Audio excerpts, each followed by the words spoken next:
हज़रात, वक्त कम है, बातें ज़्यादा, इसलिए मैं अपनी गुफ्तगू को समेटते हुए दावत देना चाहता हूँ आज के हमारे मेहमान खुसूसी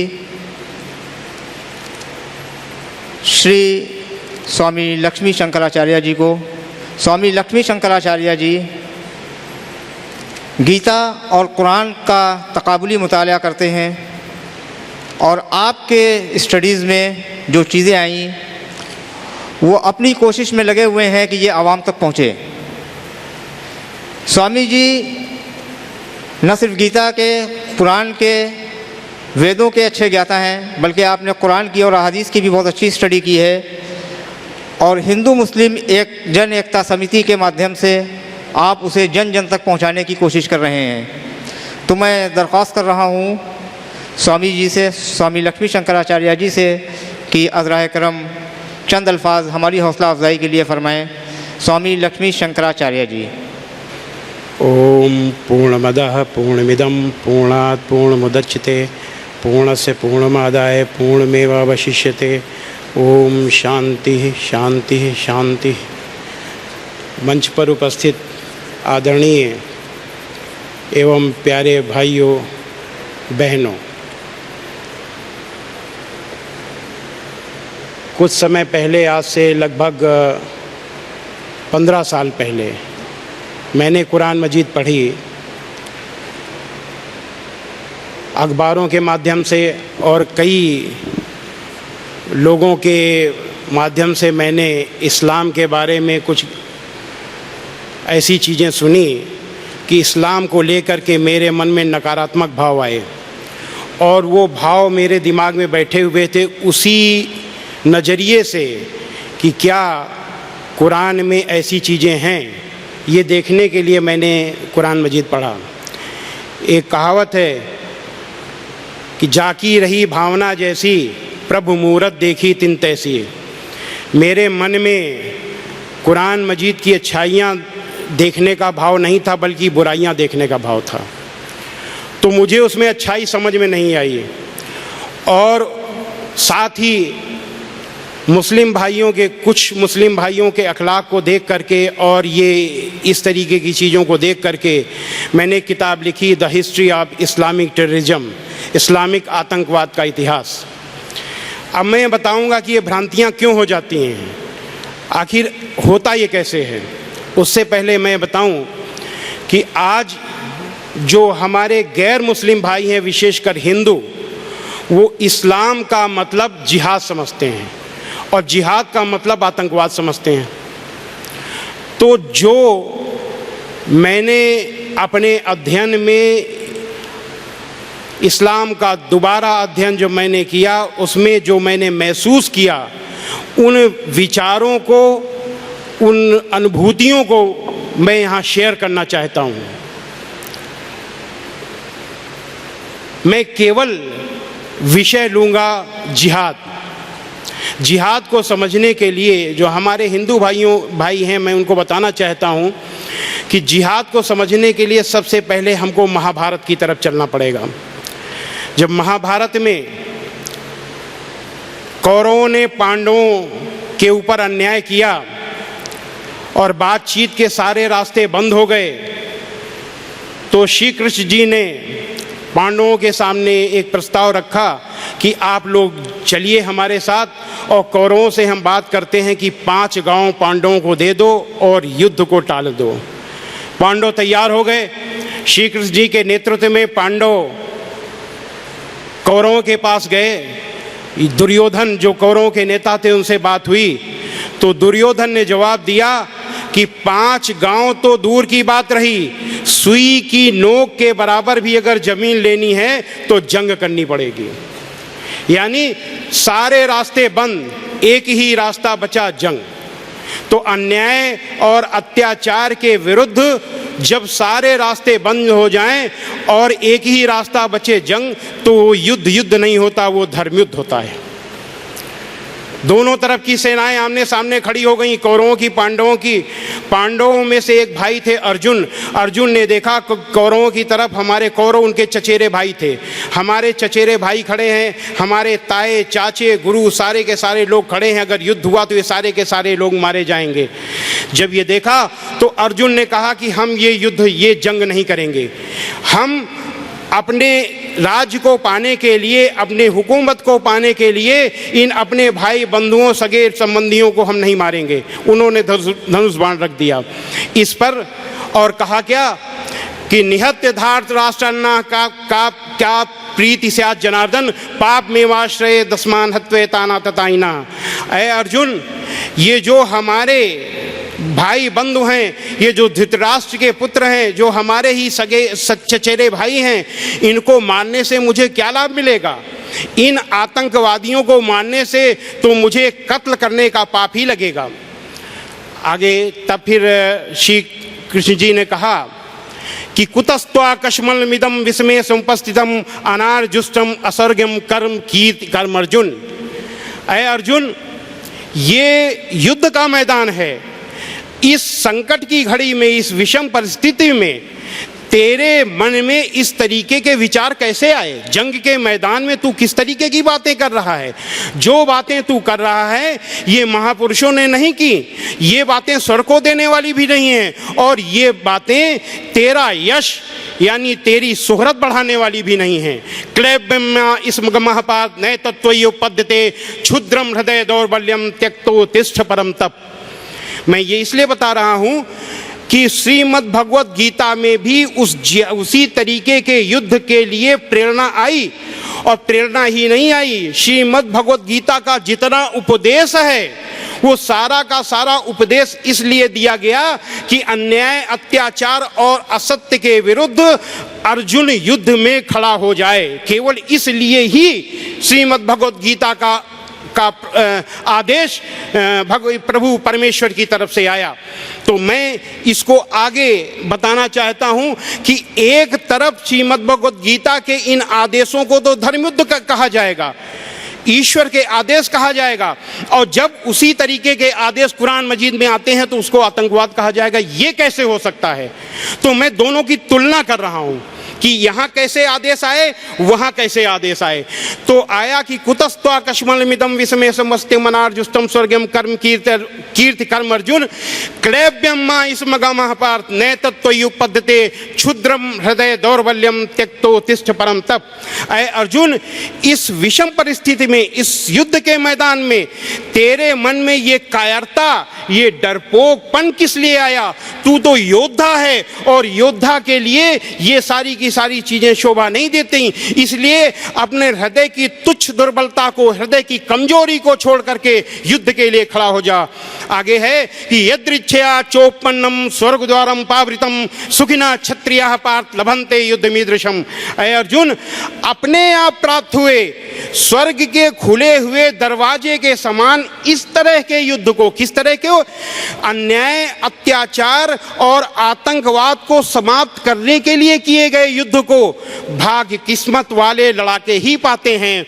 हतो वा प्राप्स्यति स्वर्गम जित्वा वा भोक्ष्यसे महीम तस्माद् उत्तिष्ठ कौन्तेय युद्धाय कृत निश्चय। अय अर्जुन, इस धर्म युद्ध में यदि तू मारा जाएगा तो स्वर्ग हो जाएगा, और अगर जीतेगा तो पृथ्वी का भोग करेगा। इसलिए युद्ध के लिए दृढ़ निश्चय करके खड़ा हो जा। इस तरीके का आदेश आया परमेश्वर का श्रीमद् भगवत गीता में श्री कृष्ण जी के माध्यम से अर्जुन के लिए। सीधा सीधा आदेश था युद्ध का, और कैसे? किस युद्ध का? धर्म युद्ध का। तो यहाँ पर इस सारी चीज़ों से ये महसूस हुआ कि धर्म युद्ध की जो परिभाषा है वो क्या है? असत्य, अन्याय, अत्याचार और आतंकवाद का विरोध करने के लिए किया गया हर प्रकार का प्रयास, जिसका अंतिम विकल्प युद्ध है, वो धर्म युद्ध है।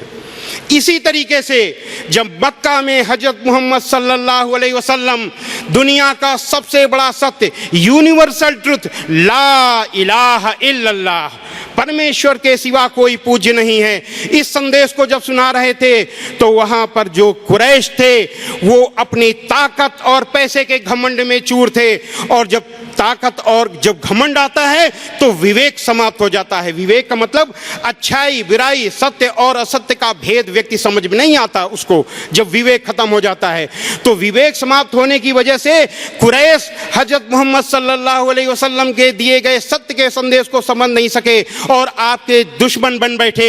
आपको तरह तरह से सताया जाने लगा, आपकी जान लेने की कोशिश की जाने लगी। आपके अनुयायियों यानी मुसलमानों को भूखा प्यासा नंगा अरब की तपती रेत पर लिटाया गया और यह अत्याचार 1 साल 2 साल 3 साल नहीं, लगातार 13 सालों तक चलता रहा। इसके बाद भी धन्य है हजरत मोहम्मद सल्लल्लाहु अलैहि वसल्लम, जिन्होंने कहा कि सब्र करो, सब्र करने वालों के साथ अल्लाह है।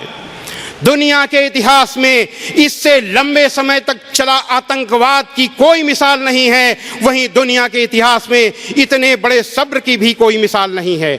जब इतना अत्याचार 13 साल तक चला, हजरत मोहम्मद जो महापुरुष होते हैं वो कभी भी बुराई से भागते नहीं, लेकिन समय की प्रतीक्षा करते हैं। समय के आने तक, समय के सही होने तक थोड़ी देर के लिए वहाँ से हट जाते हैं। हजरत मोहम्मद सल्लल्लाहु अलैहि वसल्लम मक्का से मदीना चले गए, लेकिन शैतान तो शैतान, उन्होंने वहाँ भी पीछा नहीं छोड़ा और अंत में जब सारे रास्ते बंद हो गए, एक ही रास्ता बचा युद्ध का, जंग का, तब श्रीमद् भगवद गीता की तरह कुरान के सूरा 22 आयत 39 में आदेश आया। कुरान के सूरा 22 आयत 39 में आदेश आया, अल्लाह का, परमेश्वर का आदेश आया कि जिन मुसलमानों से खामखा लड़ाई की जाती है उनको इजाजत है कि वे भी लड़ें, क्योंकि उनके साथ जुल्म हो रहा है। लेकिन जो सच्चा धर्म होता है, जो ईश्वरीय धर्म होता है, वो कभी भी मर्यादा की सीमा नहीं तोड़ता। इसलिए कुरान मजीद में एक दूसरा आदेश मौजूद था, सूरा 10 आयत 190 में, कि और जो लोग तुमसे लड़ते हैं तुम भी खुदा की राह में उनसे लड़ो, मगर ज्यादती न करना, कि खुदा ज्यादती करने वालों को नापसंद करता है।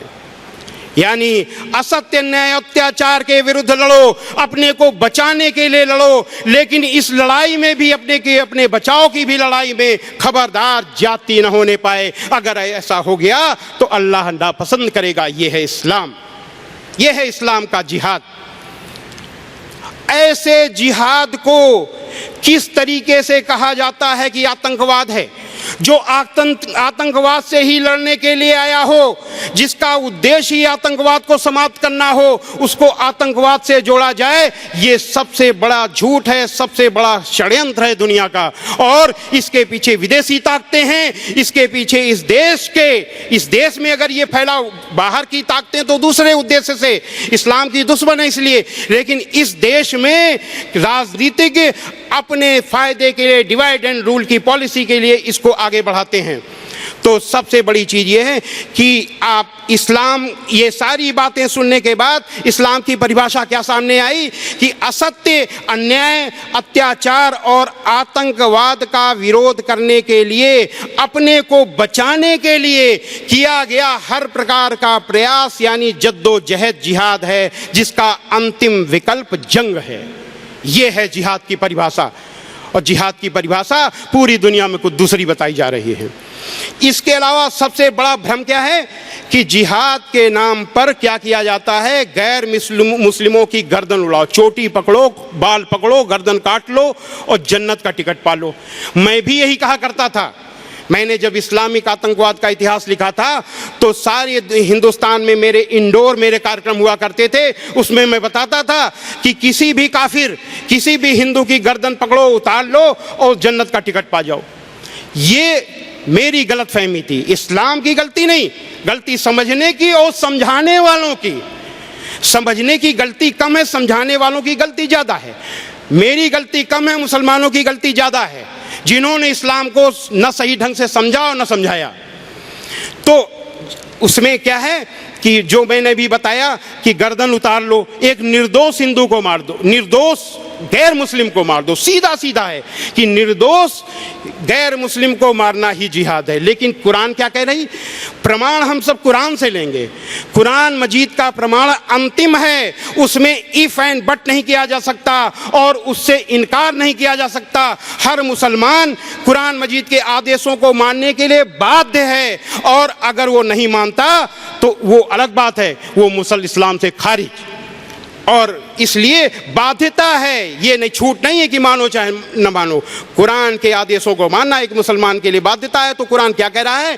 कुरान के सूरा 60 आयत नंबर 8 में है कि जो लोग, जिन लोगों ने, ध्यान दीजिए, जिन लोगों ने तुमसे दीन के बारे में लड़ाई की और तुमको तुम्हारे घरों से निकाला, जिन लोगों ने तुमसे दीन के बारे में लड़ाई नहीं की और न तुमको तुम्हारे घरों से निकाला, उनके साथ अल्लाह भलाई और इंसाफ का सलूक करने से तुम्हें मना नहीं करता।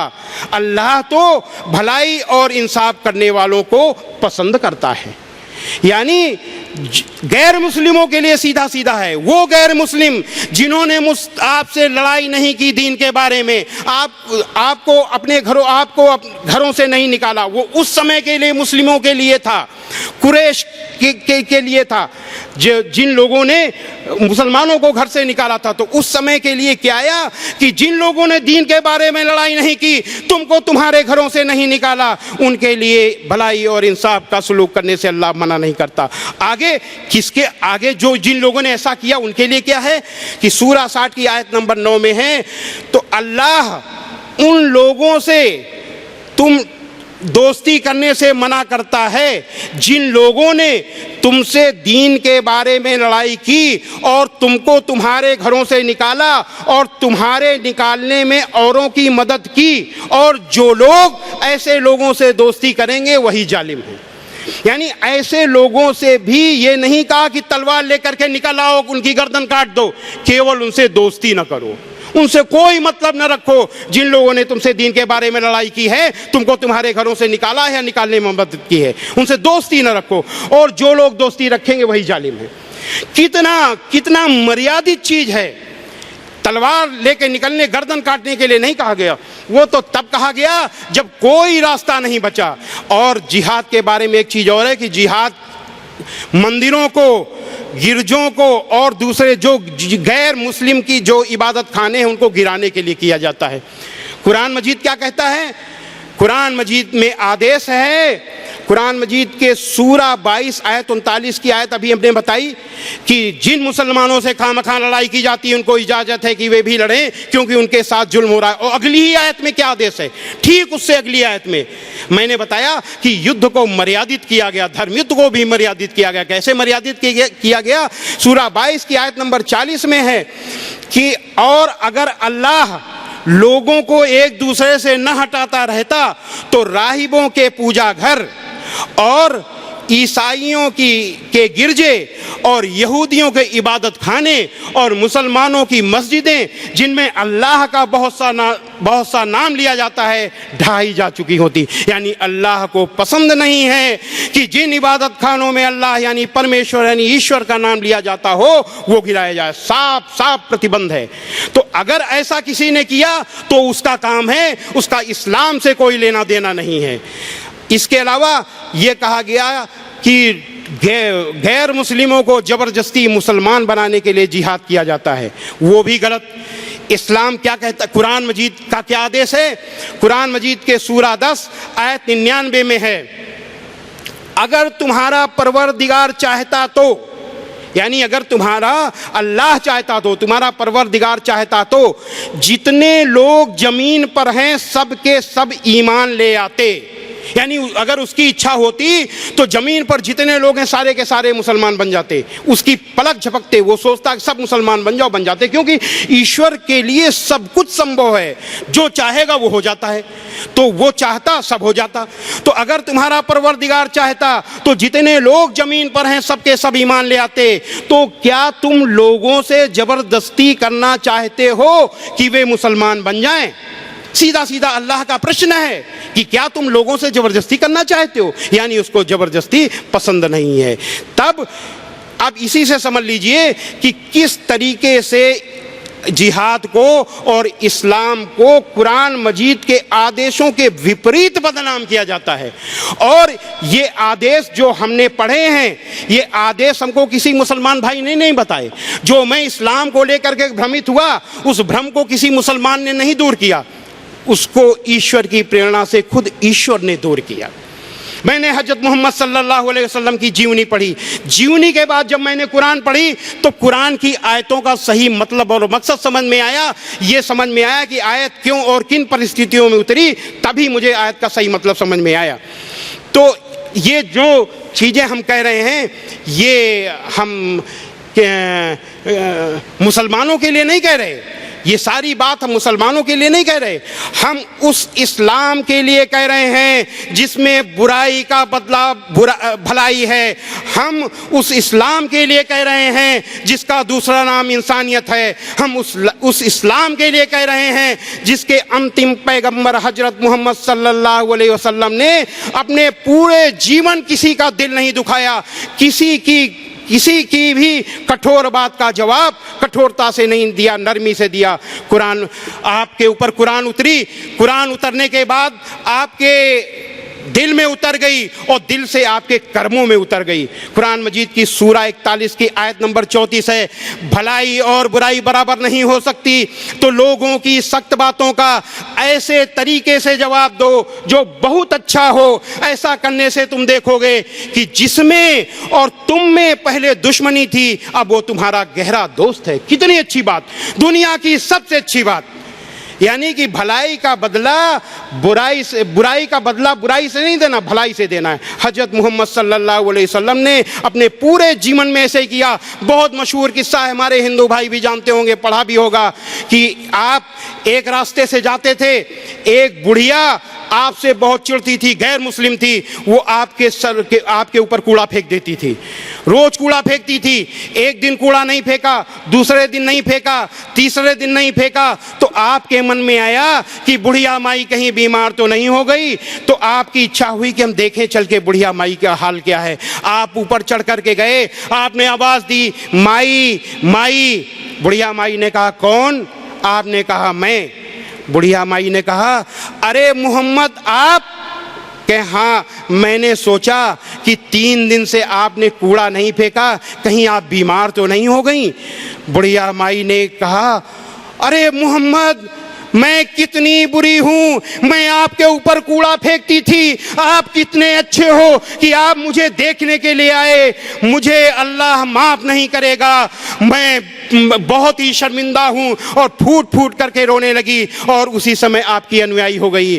तो भलाई और बुराई बराबर नहीं हो सकती, तो लोगों की सख्त बातों का ऐसे तरीके से जवाब दो जो बहुत अच्छा हो। ऐसा करने से तुम देखोगे कि जिसमें और तुम में पहले दुश्मनी थी, अब वो तुम्हारा गहरा दोस्त है। जिस माई ने कूड़ा फेंका, जब हजरत मोहम्मद सल्लल्लाहु अलैहि वसल्लम ने उस बुराई का बदला भलाई से दिया, तो वो आपकी अनुयायी बन गई, वो दुश्मन की जगह अनुयायी बन गई। ये ऐसे थे हजरत मोहम्मद सल्लल्लाहु अलैहि वसल्लम। दूसरी तरफ मैंने भी बताया कि कुछ मुसलमान भाइयों का अखलाक था जिसने मुझे मजबूर किया था वो किताब लिखने के लिए। इस्लाम के बारे में नकारात्मक भाव आए। मैं जब इस वेश में आया, इलाहाबाद यूनिवर्सिटी से पढ़ने के बाद मैं इलाहाबाद में ही रुक गया, ठेकेदारी करने लगा। उसके बाद ईश्वर की शरण में चला गया, ये वस्त्र पहनने लगा। मेरे साथ एक सज्जन पढ़ते थे, सैयद इकराम हुसैन साहब, वो मुरादाबाद में रेलवे में सर्विस करने लगे। एक दिन वो आए और उन्होंने मुझे फ़ोन किया कि त्रिपाठी जी, मैं आपसे मिलना चाह रहा हूँ। मैंने कहा, ऐसा है कि मैं यहीं वो घंटा घर के पास सब्जी मंडी मोहल्ले में रहते थे, घंटा घर के सामने इलाहाबाद में वो जो सड़क है उसको जानसनगंज कहते हैं। मैं संयोग बस जानसनगंज में था। मैंने कहा, इकराम साहब, मैं जानसनगंज में हूँ, मैं आ जाता हूँ। तो जानसनगंज में एक मोड़ पड़ता है, अब इलेक्ट्रॉनिक मार्केट बन गई है, सब्जी मंडी जाने के लिए उस मोड़ में मुड़ा। उसको पहले डॉक्टर पांडे का एक बैठा करते थे, उससे जा कर के मैं थोड़ा सा आगे बढ़ा जब गली की तरफ, तो एक सौदागर की मस्जिद पड़ती है। अगर कोई इलाहाबाद के सज्जन होंगे जानते होंगे, बहुत पुरानी मस्जिद है, उसका पता नहीं कब बनी थी, सौदागर की मस्जिद। उस मस्जिद के सामने सामने चूड़ी की दुकान थी, आज भी चूड़ी की दुकान है। उसके ऊपर बारजे में एक सज्जन काला चश्मा लगाए और कांच के गिलास को लिए इसे कुल्ला करा। आज तक मुझको उनकी शक्ल याद है। मैंने उनको करीब 50 मीटर की दूर से देखा और देखते हुए हम आगे बढ़ गए। वो कुल्ली कर रहे थे, हम नज़र मिली। उसके बाद सौदागर की मस्जिद के ठीक बगल से चढ़ाई से इकराम हुसैन साहब का आगे घर पड़ता था, करीब वहाँ से 200 मीटर था। तो जैसे ही मैं मुड़ा उसमें मस्जिद के बगल की तरफ, तो उन्होंने सारा का सारा जो कुल्ला कर रहे मेरे ऊपर थूक दिया। और वो जो है पान खाए हुए थे, पान की सारी पीक मेरे कपड़ों में सर से लेके यहाँ तक सब गिरी।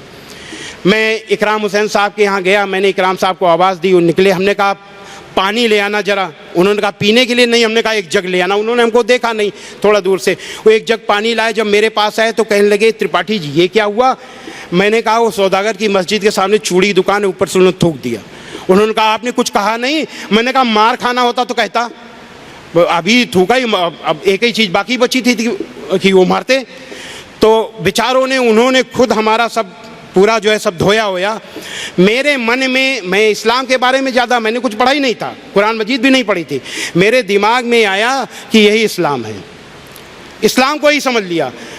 The history of Indian history as told by its own historian Dowson और इलियट ने लिखा है उसको, Indian history as told by its own historians.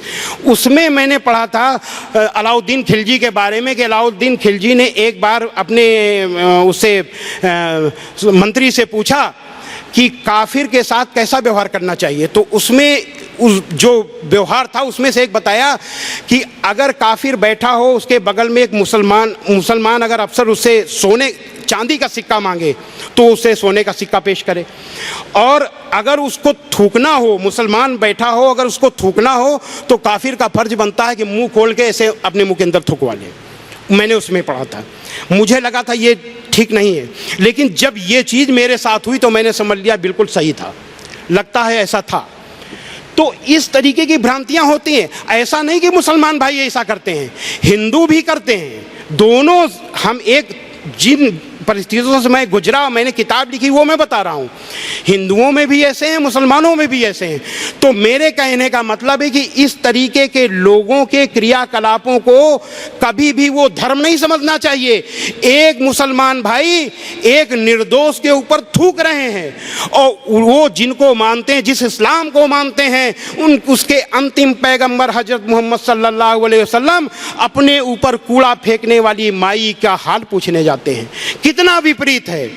तो अगर हम उनको देखेंगे तो हम भ्रमित हो जाएंगे। अगर हम मुसलमान को देख करके इस्लाम को समझेंगे हम भ्रमित हो जाएंगे। अगर हम सुनी सुनाई बात को या मीडिया को पढ़ करके इस्लाम को जानेंगे हम भ्रमित हो जाएंगे। इसलिए अगर इस्लाम को जानना है तो हम आपसे कहेंगे कि सच्चाई को जानिए। बहुत ही अच्छा धर्म है। अभी एक परसों मेरे पास फ़ोन आया रात में एक साहब का, उन्होंने कहा स्वामी लक्ष्मी शंकराचार्य जी। मैंने कहा बोल रहा हूँ। कहने लगे कि मैं स्वामी कृष्णानंद सरस्वती हूँ, आपने किताब लिखी इस्लाम आतंक की आदत। मैंने कहा लिखी है। कहने लगे आपको इस्लाम कैसा लगा? मैंने कहा बहुत अच्छा, जैसे सनातन वैदिक धर्म वैसे इस्लाम।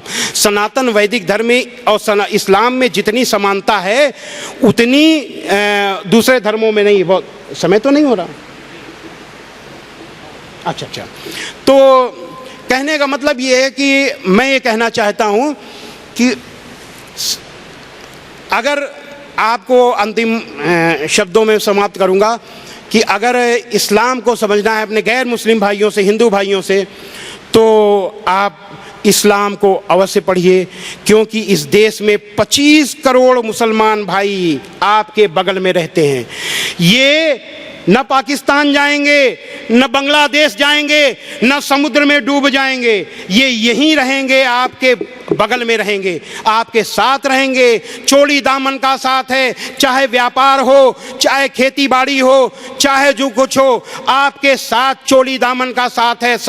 हिंदुस्तान की दूसरी सबसे बड़ी आबादी है। इसलिए एक दूसरे के धर्म को, यही हम मुसलमान भाइयों से कहते हैं कि हिंदू भाई आपके बड़े भाई हैं। इसलिए एक दूसरे के धर्म को, एक दूसरे के विचारों को जानना बहुत जरूरी है। हो सकता है आप न जानते हो कि सनातन वैदिक धर्म इस्लाम के सबसे नज़दीक है। और हो सकता है कि हिंदू भाई न जानते हो कि इस्लाम सनातन वैदिक धर्म के मुख्य सिद्धांतों के का हूबहू तर्जुमा है, हूबहू। प्रोफेसर हबीब ने लिखा है, इस्लाम इज अ वैदिक वर्जन ऑफ 7th सेंचुरी। तो इस्लाम वेदांत का 7वीं शताब्दी का एक संस्करण है, संस्करण मात्र है उसकी। तो इस तरीके से हमारी जो नज़दीकी है इस्लाम से, वो सबसे ज़्यादा है। यहाँ तक कि जैन धर्म, बौद्ध धर्म से ज़्यादा नज़दीक हमारे इस्लाम है।